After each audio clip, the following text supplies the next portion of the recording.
Like medieval armies combining forces, these former rivals demonstrated their ability to project joint power in sensitive airspace between America's closest Asian allies. Technology transfers have accelerated China's military modernization significantly. Russia's S-400 air defense system, sold to China in 2015, functions like a sophisticated shield capable of tracking and engaging multiple airborne threats simultaneously. This system complicates U.S. air operations in potential Taiwan crisis scenarios by creating protected zones where aircraft cannot safely operate. Russian aerospace expertise has similarly enhanced Chinese capabilities. The sale of Su-35 fighter jets equipped China with highly maneuverable combat aircraft, but the true value lay in the advanced engines, technology China had struggled to develop independently.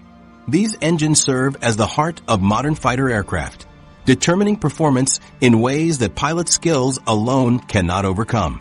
The cooperation extends to the most sensitive military technologies.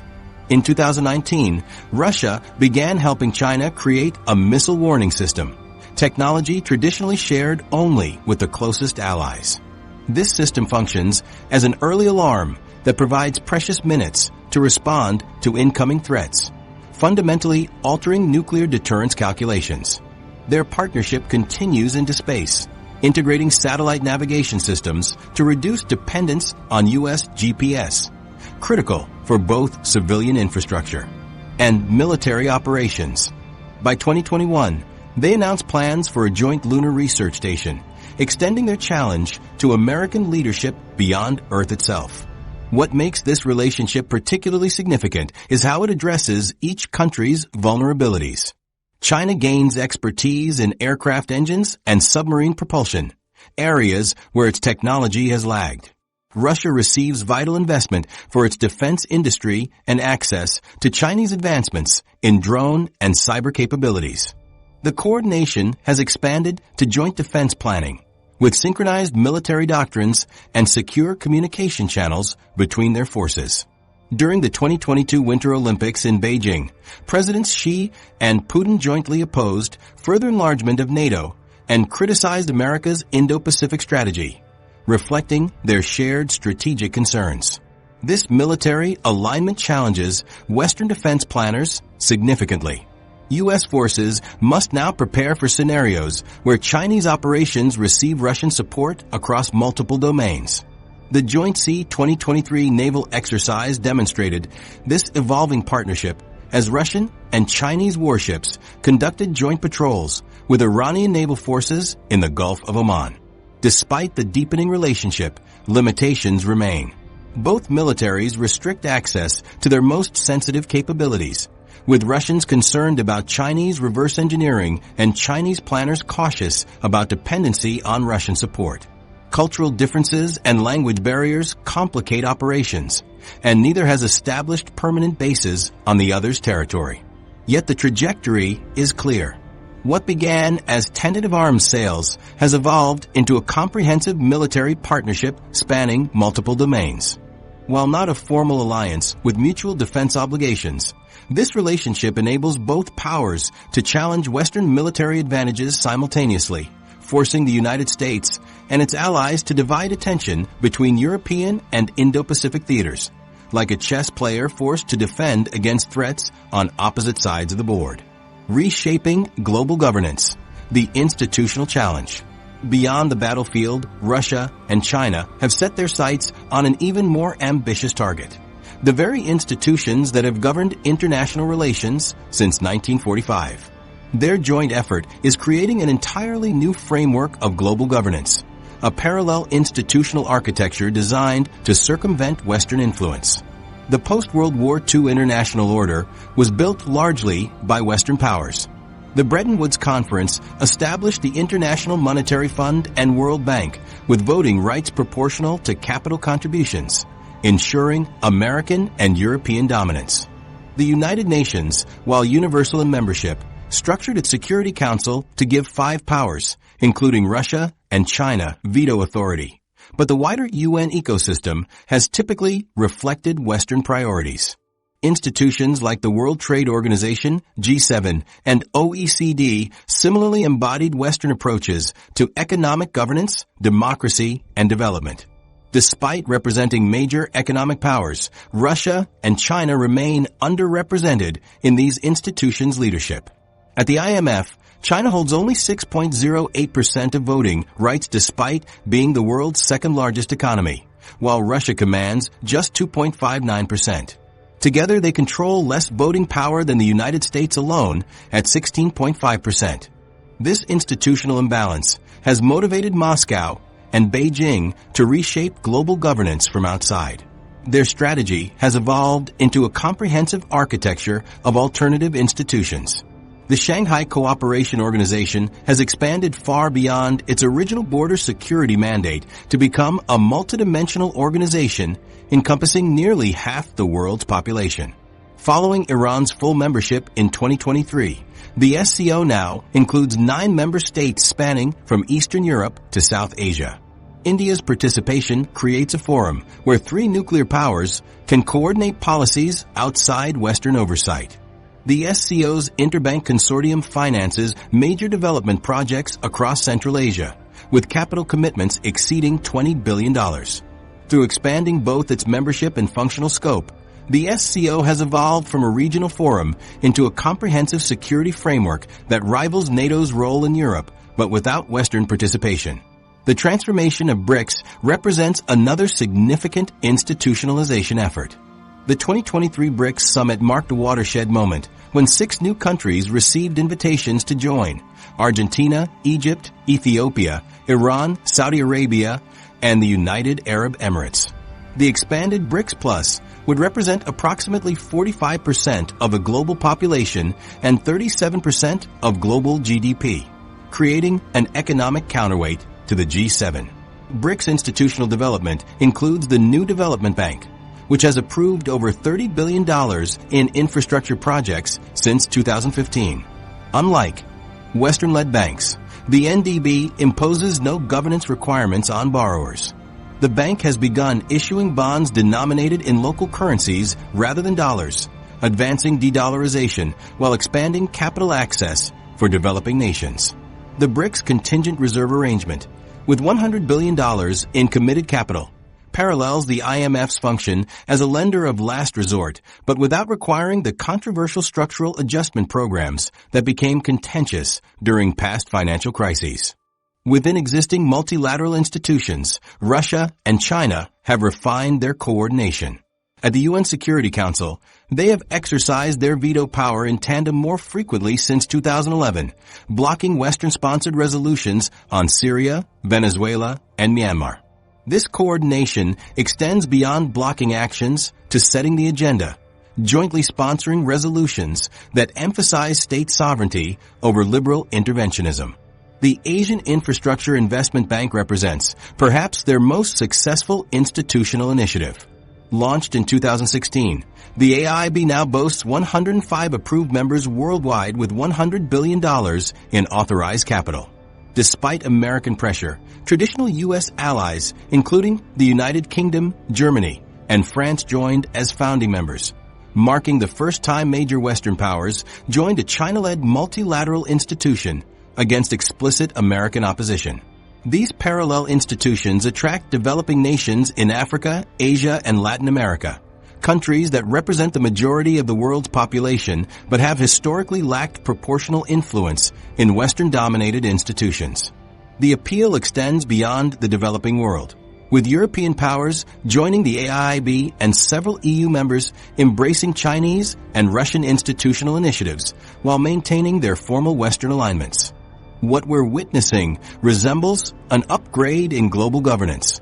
If the post-1945 order was akin to a closed operating system controlled by a few Western powers, these new institutions represent an open-source alternative, allowing countries to select components that serve their needs without requiring complete allegiance to either system. By creating parallel structures, rather than merely seeking greater influence within existing ones, Russia and China are constructing an alternative international order that can function independently of Western approval. These institutions embody different principles. emphasizing state sovereignty over liberal interventionism, development without political conditions, and multipolarity over Western leadership. The institutional architecture being constructed creates viable alternatives that gradually drain legitimacy, participation, and relevance from Western-dominated frameworks.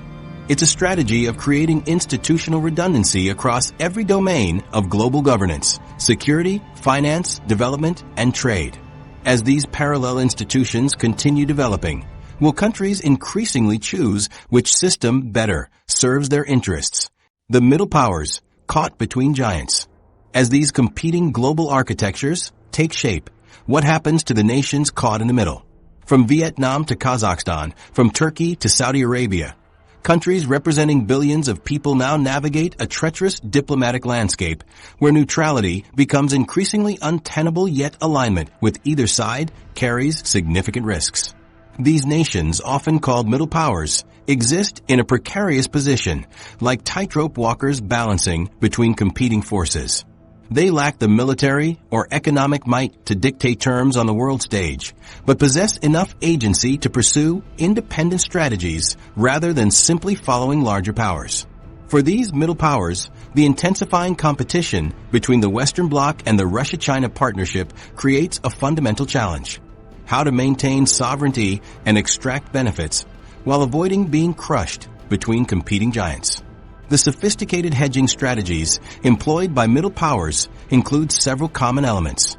They avoid formal military alliances that might limit flexibility, diversify economic partnerships to prevent dependency on any single power, leverage their geographic position or natural resources to maximize bargaining power, and participate in multiple, sometimes competing international forums to maintain relationships across bloc lines. Kazakhstan exemplifies this Central Asian balancing act. After gaining independence from the Soviet Union, Kazakhstan found itself with Russian military bases on its territory and significant Russian-speaking populations. When protests erupted in January 2022, President Tokayev called on the Russian-led Collective Security Treaty Organization to deploy peacekeeping forces. Yet Kazakhstan has welcomed over $20 billion in Chinese investments through Belt and Road projects, making China its largest trading partner. This has led to a formal multi-vector diplomacy approach, essentially a strategic commitment to maintain positive relations with all major powers simultaneously. Vietnam demonstrates a different variation of this challenge. Still wary toward China after border conflicts as recent as 1979, Vietnam maintains territorial disputes with Beijing in the South China Sea. Yet China remains Vietnam's largest trading partner, with bilateral trade exceeding $165 billion annually. To counterbalance Chinese influence, Vietnam has strengthened security cooperation with the United States, hosting American aircraft carriers in 2018 and 2020. Visits that would have been unimaginable shortly after the Vietnam War. India faces perhaps the most complex position of all. As a founding member of the non-aligned movement during the Cold War, India has experience avoiding bloc politics. Today, it participates in BRICS alongside Russia and China, while also joining the quadrilateral security dialogue with the United States, Japan, and Australia, an arrangement aimed at containing Chinese influence. When Russia invaded Ukraine, India refused to condemn Moscow while continuing to purchase discounted Russian oil. Simultaneously, India has deepened defense cooperation with the United States. This stems from a pragmatic calculation. India needs Russian military equipment to counter China while requiring Western technology for economic development. In the Middle East, Saudi Arabia has expanded cooperation with both Russia and China while maintaining its American alliance. For Crown Prince Mohammed bin Salman, this diversification signals displeasure with American criticism, creates leverage in negotiations, and recognizes China's growing importance as an energy customer.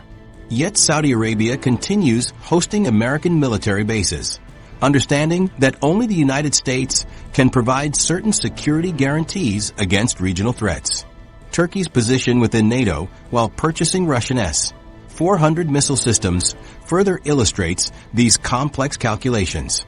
President Erdogan has leveraged Turkey's strategic position, controlling access to the Black Sea and sitting at Europe and Asia's crossroads, to extract concessions from both sides. When faced with Western criticism, Turkey points to alternative partnerships with Moscow and Beijing. For many middle powers, the ideal outcome is not victory for either side, but a balanced international order where multiple powers check each other's ambitions. This gives middle powers maximum room to maneuver and prevents any major power from dictating terms unilaterally. The preferences of these middle powers matter enormously for the future global order. While individually they cannot match major powers' influence, collectively they represent the majority of the world's population and a significant portion of global economic activity. Their choices about which institutions to join, which currencies to use for trade, and which security arrangements to support will largely determine whether parallel international systems can function effectively. What emerges is not a clean division of the world into competing blocks, but a complex patchwork where countries participate selectively in different aspects of competing international orders. A nation might use Chinese financial infrastructure for some transactions while remaining integrated with Western systems for others, or purchase Russian weapons while participating in American-led military exercises. This creates not a bifurcated world, but an interconnected yet increasingly fragmented international system where middle powers must constantly recalibrate their positions to survive and thrive. The energy nexus, powering the partnership. In this fragmented international system, one element stands as the foundation of the Russia-China partnership that Western sanctions failed to anticipate. What happens when the world's largest energy producer joins forces with the world's largest energy consumer? The answer is transforming global markets and creating a partnership that may be literally powered to withstand Western pressure. Energy cooperation between Russia and China represents the backbone of their strategic alignment. When President Xi and President Putin jointly inaugurated the Power of Siberia pipeline in December 2019 via video conference, they weren't simply opening a gas valve. They were creating an economic lifeline connecting two economic powerhouses, a steel artery pumping vital resources between nations seeking autonomy from Western systems. This relationship transformed remarkably over the past decade. Before 2014, negotiations frequently stalled over pricing disputes, with China driving hard bargains while Russia prioritized European markets. The landmark $400 billion gas deal signed in 2014 had been under negotiation for over a decade, with China repeatedly rejecting unfavorable terms. Western sanctions fundamentally changed this equation. Russia's urgent need to diversify from European markets gave China unprecedented leverage, securing terms significantly more favorable to Beijing than Moscow had previously accepted. This pattern intensified as sanctions expanded. The scale of this energy relationship has grown dramatically. By 2023, Russia became China's largest oil supplier, delivering approximately 2.2 million barrels daily, exceeding Saudi Arabia and Iraq combined. The transformation is stark. In 2013, Russia sent 68% of its oil exports to Europe and only 16% to Asia. By 2023, these figures essentially reversed, with over 60% flowing to Asian markets, predominantly China. The Power of Siberia pipeline exemplifies this strategic partnership, stretching 3,000 kilometers from eastern Siberian gas fields to China's northern border. Despite Western analysts initially questioning its commercial viability, the pipeline now delivers 38 billion cubic meters of gas annually to China, with expansion to 61 billion cubic meters planned by 2025. What makes this pipeline particularly significant is its exclusive connection of eastern Siberian gas fields to Chinese markets. Unlike Western infrastructure, these pipelines cannot be redirected to European customers, creating a permanent physical link between Russian resources and Chinese markets. The $55 billion investment demonstrates both countries' commitment to long-term economic integration. A second pipeline, Power of Siberia 2, will take a western route through Mongolia, potentially delivering an additional 50 billion cubic meters annually from the same Western Siberian fields that previously supplied European markets, effectively redrawing the global energy map. The partnership extends beyond natural gas. Chinese companies have acquired significant stakes in Russian oil projects, particularly in the Arctic. The Yamal LNG project, with 29.9% Chinese ownership, ships liquefied natural gas to Asian markets via the Northern Sea route, reducing shipping time to Asian markets by nearly half compared to Suez Canal routes. Nuclear energy adds another critical dimension. Rosatom has built 4 nuclear reactors in China, with additional units under construction, involving technology transfer of increasingly sophisticated nuclear systems. The countries also cooperate on next-generation nuclear technologies, including fast neutron reactors and floating nuclear power plants. Perhaps most consequential is the shift in payment mechanisms. In 2015, approximately 90% of Russia-China energy trade was conducted in dollars or euros. By 2023, nearly 80% shifted to yuan or rubles. This dramatic de-dollarization directly challenges the U.S. dollar's role in global energy markets, a cornerstone of American economic power since the 1970s when the petrodollar system was established. For Russia, energy exports to China provide a sanctions-resistant revenue stream supporting state budgets. Despite accepting lower prices than European markets might offer, Russia gained strategic autonomy crucial when Western sanctions intensified in 2022. For China, Russian energy supplies address key vulnerabilities. Traditional import routes through the Malacca Strait and South China Sea remain vulnerable to potential naval blockades in conflict scenarios. Overland pipelines from Russia cannot be blockaded, providing energy security that maritime routes cannot match, while diversifying away from Middle Eastern oil dependence. The environmental dimension includes cooperation on renewable energy projects, with Chinese solar manufacturers establishing facilities in Russia's Far East, while Russian hydroelectric expertise supports Chinese dam projects. Critics note the asymmetric nature of this relationship, with Russia increasingly dependent on Chinese markets, while China maintains diverse supply options. When European markets closed following the Ukraine invasion, China secured steep discounts on Russian oil, reportedly 30 to 40% below market prices for some shipments.